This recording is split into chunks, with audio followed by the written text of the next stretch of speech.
Arisha Devani and Karen Vale looked like the perfect newlyweds, elegant, successful, and deeply in love.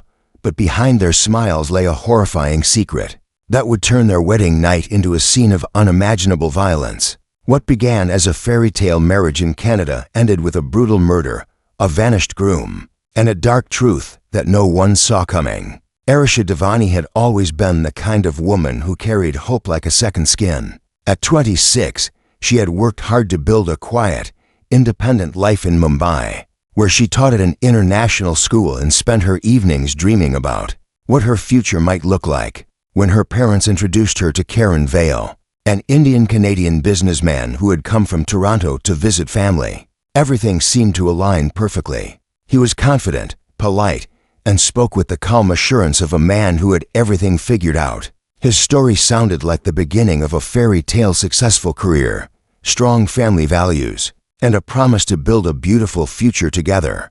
Their meetings were brief but filled with warmth. Karen had an ease about him that drew people in. He sent Arisha messages filled with affection, describing his home in Canada and the life they could share there. Her family, impressed by his success and charm, encouraged her to move forward. Within months, the wedding was arranged, and Arisha's life began to change at a dizzying pace. She resigned from her job, packed her belongings, and boarded a flight that she believed would take her toward happiness and stability. When she arrived in Toronto, the cold air bit at her skin, but Karen was waiting at the airport with flowers and a smile that made her forget her nerves. He drove her through wide streets lined with tall houses and quiet neighborhoods, describing how peaceful life in Canada was compared to the chaos of India. Arisha gazed out of the car window, fascinated by the newness of everything: the clean sidewalks, the calm pace, the promise of starting over in a place where no one knew her name.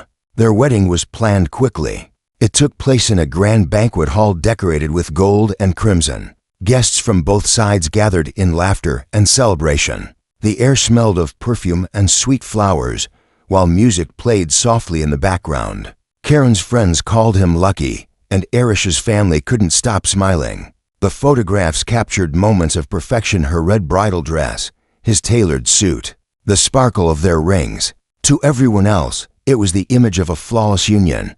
But beneath the surface, small cracks had already begun to form. Karen's behavior was polite yet distant. He often seemed distracted, stepping away during the wedding preparations to answer phone calls in hushed tones. When Arisha once entered the room unexpectedly, she noticed him quickly locking his phone and changing the subject. She didn't question him. She told herself it was just work. After all, he had mentioned that he ran multiple businesses and was under constant pressures still.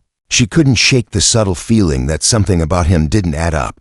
He avoided personal questions about his past, especially about his years in Vancouver, where he claimed to have lived before moving to Toronto. Whenever Arisha asked about his family there, he would smile vaguely and steer the conversation elsewhere. It wasn't enough to alarm her, but it left an uneasy mark in her mind as the wedding day approached. She convinced herself that her doubts were only nerves. Everyone around her called Karen a good man, responsible, intelligent, and kind. She reminded herself that love often takes time to grow, and she needed to trust the process. On the morning of the ceremony, she looked at herself in the mirror, adorned with jewels and flowers, and whispered a silent prayer that her marriage would bring peace to both families. During the reception, people couldn't stop admiring them. Karen looked elegant, his confidence filling the room, while Arisha glowed beside him. Yet when they took the stage for their first dance, a strange heaviness crept between them. His smile didn't quite reach his eyes. He held her hand tightly, almost too tightly, and for a brief second, she thought she saw fear behind his charm.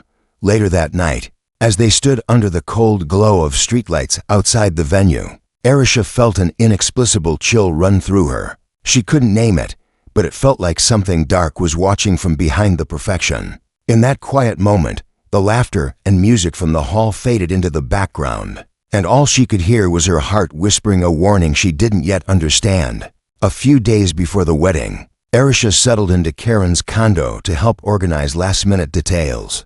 The apartment was modern and tastefully designed, with sleek furniture and a skyline view that sparkled at night.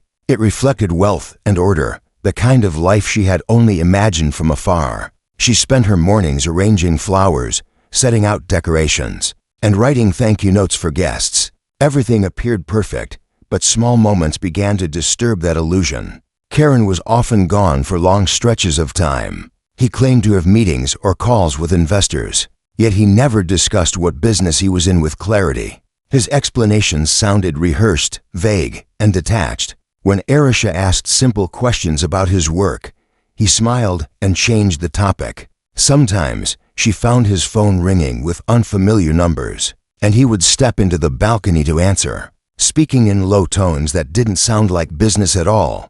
One afternoon, while she was cleaning his study, she noticed a small desk drawer that didn't open. It was locked. The drawer seemed unremarkable at first, but her instincts told her there was something different about it. She tried to shake off the curiosity, but as the hours passed, her thoughts kept circling back to that locked compartment. Why would someone keep a private drawer in their home office, especially when there were no documents or valuables lying around elsewhere? Over the next few days, she began to notice subtle inconsistencies. A framed photo of Karen with his family, supposedly taken years ago, had been carefully cut, with one edge showing what seemed like another person's hand cropped out of the frame. There was also a woman's perfume scent faintly lingering in the closet, one that wasn't hers. Even more unsettling was the discovery of a child's toy car under the couch, something completely out of place in a home without children. Curiosity grew into quiet fear. Arisha didn't want to accuse him of anything, but her heart told her that there was a truth buried somewhere in that apartment. The night before her parents arrived for the wedding, she decided to look for the key to the locked drawer. She searched carefully, moving objects one by one, until she found a loose floorboard beneath his desk. Tucked inside was a small silver key. Her hands trembled as she picked it up. When she opened the drawer, the world she knew began to collapse. Inside were 3 different identification cards, each with Karen's photograph but different names. There were documents from the provinces, bank statements from accounts she had never heard of, and several passport-sized photos of a blonde woman holding a young boy. Her breath caught in her throat as she realized the woman appeared frequently in the photos, not as a friend or acquaintance, but as someone deeply close to him. The pictures told a silent story. Karen standing with the woman at a Christmas gathering, carrying the child on his shoulders, smiling in a backyard that looked lived in. In one of the envelopes, she found a birth certificate for the boy, listing the mother's name as Vanessa Trent and the father as Karen Malhotra. The last name wasn't Vale, the one he had given her. He had lied about his very identity. Arisha sat frozen on the floor, her heartbeat pounding in her ears. She tried to piece it together, multiple IDs, a hidden woman, a child, and a false name. None of it made sense. The man she was about to marry wasn't the person she thought he was. He had built an entire life on deception. But what terrified her most wasn't the lie itself. It was the thought that he had gone to great lengths to hide it. She placed everything back exactly as she found it, locking the drawer and returning the key under the floorboard. That night, she couldn't sleep. The truth echoed in her mind, whispering questions she had no courage to answer. Who was he really? Why had he come back to India to find a bride when he already had a family in Canada? And most chilling of all, what would he do if he ever found out that she knew? When morning came, she looked at herself in the mirror and forced a smile. Her wedding dress hung neatly on the wardrobe door, shining with promise. She told herself she would go through with it, pretend she knew nothing, and figure out what to do after. But deep inside, a quiet dread took hold. The man she was marrying wasn't her future. He was a stranger wearing a mask, and she had just seen the face behind it. The wedding ceremony ended in grand celebration. Friends toasted, music played, and every photograph captured to people smiling as if their lives had just begun. Arisha tried to play her part perfectly, the glowing bride, the loving partner, the woman whose dreams had finally come true.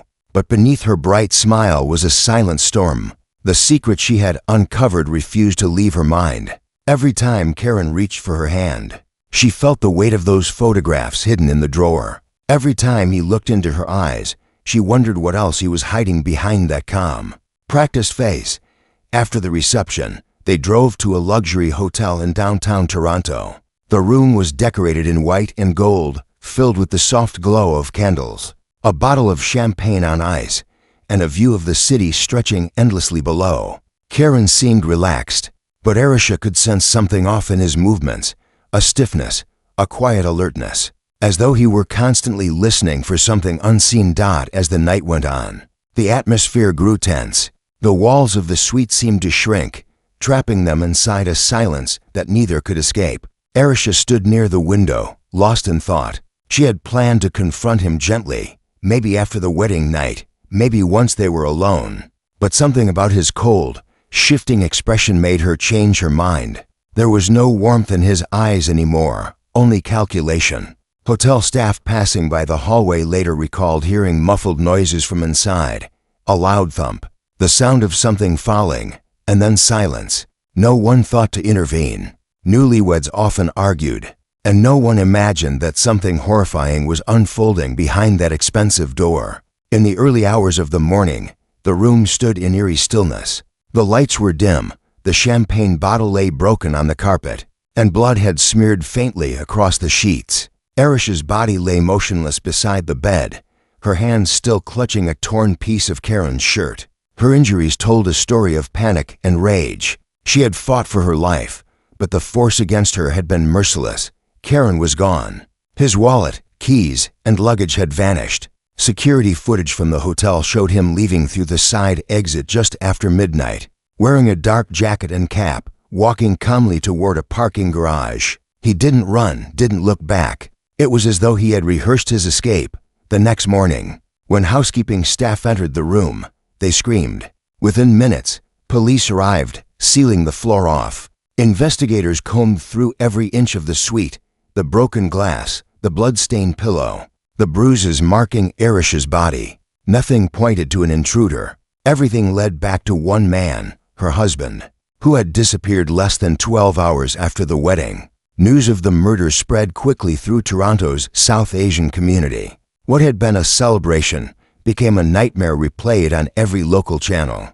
Photos of Arisha's smiling face from her wedding circulated online, alongside a single grainy image of Karen walking out of the hotel into the night. Her parents in Mumbai received the call that shattered their world. Their daughter, who had left to begin a new chapter of happiness, was now gone forever. Detectives soon uncovered that Karen's phone had been turned off minutes after he left the hotel. His car was missing. He hadn't used any of his credit cards or bank accounts since the night of the murder. It was as though he had vanished into thin air. But to the investigators, it didn't look like panic. It looked like planning. He had prepared for this moment long before it happened. For the police, the scene was more than a case of domestic violence. It was something darker, something calculated. The hidden documents and multiple identities they would later find painted a chilling picture. But for now, all that remained was the image of a young bride, dressed in red, who had trusted love too deeply and discovered the truth too late. The night that was supposed to mark her beginning had instead become her end. And the man she had called her husband was already a ghost on the run. Detectives working on Arisha Devani's murder quickly realized that nothing about Karen Vale was real. The man who had charmed her family, hosted a lavish wedding, and vanished hours after her death had built his life entirely on deception. When investigators searched his apartment, they found fragments of a secret world carefully hidden behind the appearance of success. Multiple passports under different names, a collection of business documents registered to fake companies, and offshore bank transfers revealed a network far more complex than anyone expected. The perfect husband was not just living a lie, he was living several at once. Detective Liam Fraser, leading the investigation, began piecing together Karen's past. The first breakthrough came when a set of fingerprints linked to one of his fake identities matched an older record from Vancouver. The name on that file wasn't Karen Vale, it was Karen Malhotra. He had been questioned 5 years earlier in connection to a money laundering operation, but was never charged. The case had gone cold after he disappeared from Vancouver, only to reappear in Toronto under a new name. Fraser's team reached out to local authorities there, hoping to find more. Soon, the truth unraveled like a thread pulled from a well-sewn fabric. Karen had been married before, His wife, Vanessa Trent, was a Canadian woman who had no idea about his double life. Together, they had a 5-year-old son, Liam. Vanessa had last seen him 6 months before Arish's wedding, when he told her he needed to travel for business. He never came back. She assumed he had abandoned them, unaware that he had created an entirely new identity and was planning another marriage hundreds of miles away. When investigators showed her photographs of Arish's wedding, Vanessa broke down. She confirmed that the man in the pictures was her husband, the same man who had once promised her a family and future. Police also uncovered a series of financial transactions linking Karen's Toronto companies to illegal overseas accounts. He had been funneling money through his businesses and using different names to hide the trail. Arish's family's shipping company in Mumbai appeared to be his next target. By marrying her, he would gain access to her father's network and finances, completing a perfect cover for his crimes. The motive became clear. Arisha had found out about his lies before the wedding. She had discovered the documents, seen the photographs, and realized who he truly was. When Karen noticed her distant behavior during the ceremony, he must have known that his secret was no longer safe. That fear turned to rage. On the night of their wedding, when she confronted him, his carefully constructed world began to collapse. Rather than face exposure, he silenced her permanently. Meanwhile, a province-wide manhunt began. Karen's abandoned car was discovered 3 days later near the U.S. border, parked in a forested area with the engine cold and a few personal belongings inside. The discovery deepened the mystery. Inside the trunk, police found a half-packed suitcase containing large amounts of cash, several fake IDs, and a passport stamped with recent travel dates to Mexico. He had clearly planned an escape route. Interpol was contacted, and a red notice was issued. Airports, seaports, and border stations were alerted. But Karen had vanished with precision. Investigators believed he had crossed into the United States through an unmanned crossing, possibly with assistance from criminal contacts. Each lead seemed to end just as quickly as it began. Back in Toronto, Arisha's funeral drew hundreds of mourners. Her family flew from India, shattered and hollow, unable to comprehend how quickly their dreams had turned into grief. News channels broadcast her story daily, calling it one of the most tragic and disturbing cases in recent years. People across Canada demanded justice, but justice felt distant, buried under the false names and unfinished trails left behind by a man who lived in shadows. Detective Fraser refused to let the case fade. Every document, every bank transaction, every phone record became a clue. Beneath the complexity of fraud and lies, he believed that arrogance would be Karen's downfall. People who built double lives eventually slipped. And when Karen did, Fraser vowed, the world would finally see the man behind the mask. Months passed, and the world moved on. But for those who had known Arisha Devani, time stood still. Her family remained in Toronto, unwilling to return to India without answers. They visited police stations, met reporters, and pleaded for updates, clinging to the hope that Karen Vale, also known as Karen Malhotra, would be found. The investigation, once buzzing with leads, began to quiet. Each trail led to another dead end. He had vanished too cleanly, leaving behind no trace of life or movement. Some believed he had fled to South America. Others whispered he had changed his face and name again, blending into the shadows he'd always lived in. But Detective Liam Fraser refused to close the case. He knew men like Karen didn't disappear forever. They slipped up when they grew confident. For weeks, he revisited every piece of evidence, the fake IDs, the bank accounts, the shipping records. Then, a strange transaction appeared, an attempt to withdraw funds from an offshore account linked to one of Karen's aliases. It was traced to a small fishing town in British Columbia, hundreds of miles from where he was last seen. It wasn't definitive proof that he was alive, but it was the first movement in months. A local fisherman named Henry Walsh had contacted authorities a few days earlier, claiming he'd found a drifting boat near the coast after a violent storm. The vessel had no name, but inside were bloodstains, scattered documents, and a wedding ring engraved with the initials KV. Fraser's team flew to the site immediately. The body found aboard had decomposed, battered by days in the sea, but the fragments of clothing matched those Karen had been wearing, when he left the hotel. The night of Arish's death, the coroner's report confirmed it. Dental records matched perfectly. Karen Malhotra was dead. He had likely attempted to flee toward Alaska through coastal waters, hoping to avoid capture.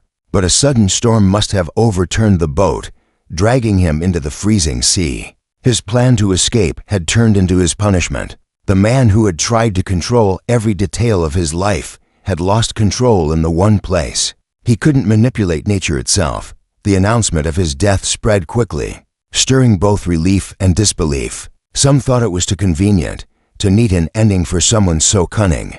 But DNA results removed all doubt. The chapter of his deceit had closed permanently. His death, though tragic in its irony, brought a grim sense of justice for Arish's family. Closure was bittersweet. Her parents held a memorial in Toronto before returning to Mumbai, carrying her ashes with them. The ceremony was simple and quiet, nothing like the lavish wedding that had marked the beginning of her tragedy. Her brother Amit stayed behind to work with advocacy groups, determined to turn her story into awareness. He believed her death should mean something more than loss. It should warn others about the dangers hidden behind appearances. Months later, a Canadian women's foundation launched the Arisha Devani Initiative, a program supporting immigrant women who faced abuse or manipulation in foreign countries. Her story became a symbol reminder that love without truth can destroy more than hearts. News outlets revisited the case on its anniversary, sharing images of Arish's gentle smile beside Karen's cold mugshot, telling a story of trust betrayed and justice delivered by fate. Detective Fraser kept the wedding photo on his desk, not as a trophy, but as a reminder of how fragile truth can be. The case had haunted him not because of its violence, but because of the illusion that surrounded it. A picture-perfect life, a charming groom, a smiling bride, all masking the darkest kind of deceit. In the end, the story of Arisha and Karen became more than a crime. It became a cautionary tale about the dangers of secrets, the fragility of love built on lies, and the unpredictable way justice finds its path. Karen's body was buried in an unmarked grave near the coast, while Arisha's name lived on, spoken by those who promised that her story would not be forgotten. And in the quiet waves of the Pacific, where his boat had drifted and his life had ended, it felt as if the sea itself had claimed the final word of truth that no lie could ever hide again.